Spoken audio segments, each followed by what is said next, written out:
December 13, 2001ರಲ್ಲಿ ಲೋಕಸಭೆಯ ಸಂಸತ್ ದಾಳಿಯ 22ನೇ ವಾರ್ಷಿಕೋತ್ಸವವನ್ನು ಗುರುತಿಸಿತು.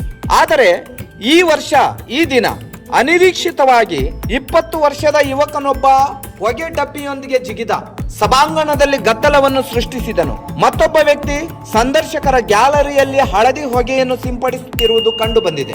ಎಲ್ಲಾ ಸದಸ್ಯರು ಹೊರಗೆ ಹೋಗಬೇಕಾಗಿ ಬಂದಿದ್ದರಿಂದ ಸಂಸತ್ ಅಧಿವೇಶನವನ್ನು ಸ್ವಲ್ಪ ಹೊತ್ತು ಮುಂದೂಡಲಾಯಿತು. ಅದೇ ಸಮಯದಲ್ಲಿ ಗೃಹ ಸಚಿವ ಅಮಿತ್ ಶಾ ಅವರ ಹೇಳಿಕೆಗೆ ಒತ್ತಾಯಿಸಿ ಲೋಕಸಭೆಯ 14 ಭಾರತೀಯ ವಿರೋಧ ಪಕ್ಷದ ಸಂಸದರು ಮತ್ತು ರಾಜ್ಯಸಭೆಯ 1 ಸಂಸದರನ್ನು ಅಮಾನತುಗೊಳಿಸಲಾಗಿದೆ. ಒಬ್ಬ ಒಳನುಗ್ಗುವವರು ಬಿಜೆಪಿ ಸಂಸದ ಪ್ರತಾಪ್ ಸಿಂಹ ಅವರ ಹೆಸರಿನಲ್ಲಿ ನೀಡಲಾದ ಪಾಸ್ನೊಂದಿಗೆ ಪ್ರವೇಶಿಸಿದ್ದರೆ, ಇನ್ನೊಬ್ಬರು ಮೈಸೂರು ಮೂಲದ ಎಂಜಿನಿಯರ್ ಮನೋರಂಜನ್ ಡಿ ಎಂದು ಗುರುತಿಸಲಾಗಿದೆ ಎಂದು ವರದಿಗಳು ತಿಳಿಸಿವೆ.